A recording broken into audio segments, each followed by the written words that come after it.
Breaking news अवां सां share कंदा हलूं। उबावड़े खां उबावड़े जी अदालत क़त्ल जो ॾोह साबित थियण ते टिनि जवाबदारनि खे उमिरि क़ैद ऐं ॾंड जी सज़ा ॿुधाई आहे।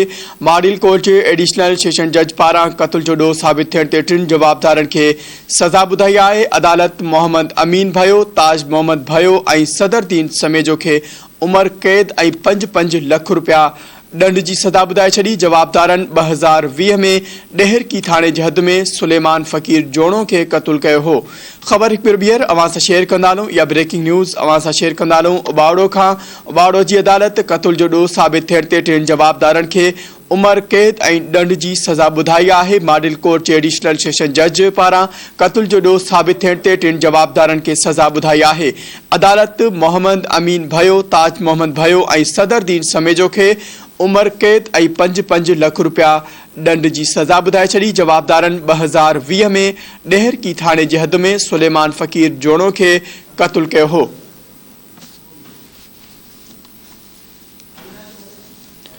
ख़बर हिकु भेरो ॿीहर अवां सां शेयर कंदा हलूं। या ब्रेकिंग न्यूज़ अवां सां शेयर कंदा हलूं। उबावड़े खां उबावड़े जी अदालत क़त्ल जो ॾोह साबित थियण ते टिनि जवाबदारनि खे उमिरि क़ैद ऐं ॾंड जी सज़ा ॿुधाई आहे। मॉडल कोर्ट जे एडिशनल सेशन जज पारां क़त्ल जो ॾोह साबित थियण ते टिनि जवाबदारनि खे सज़ा ॿुधाई आहे।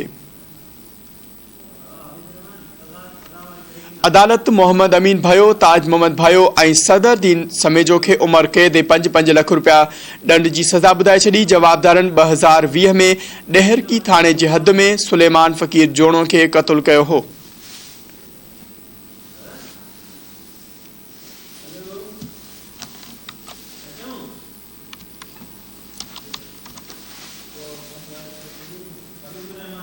इन हवाले से नाज़रीन वधीक तफ़सील मालूम कंदासीं। धरती टीवी जे रिपोर्टर हबीबुर रहमान असां सां लाइन ते मौजूद है। जी हबीबुर रहमान, आगाह कजो, छा तफ़सील आहिनि?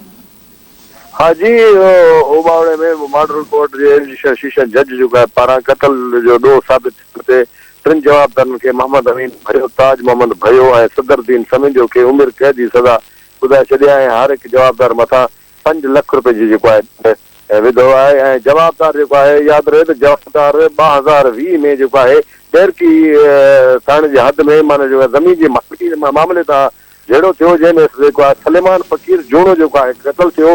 उन जे क़त्ल जो ॾोह साबित थियण ते जेको आहे टिनी जवाबदारनि खे जेको आहे सज़ा एडिशनल सेशन जज उमिरि क़ैद जी सज़ा ॿुधाए छॾी आहे। ऐं इन्हनि जवाबदारनि खे जेको आहे ज़िले घुटकी जेल जेको आहे उमाणियो वियो आहे। जी, जवाबदारनि खे जेल उमाणियो वियो। वॾी महिरबानी अपडेट करण लाइ।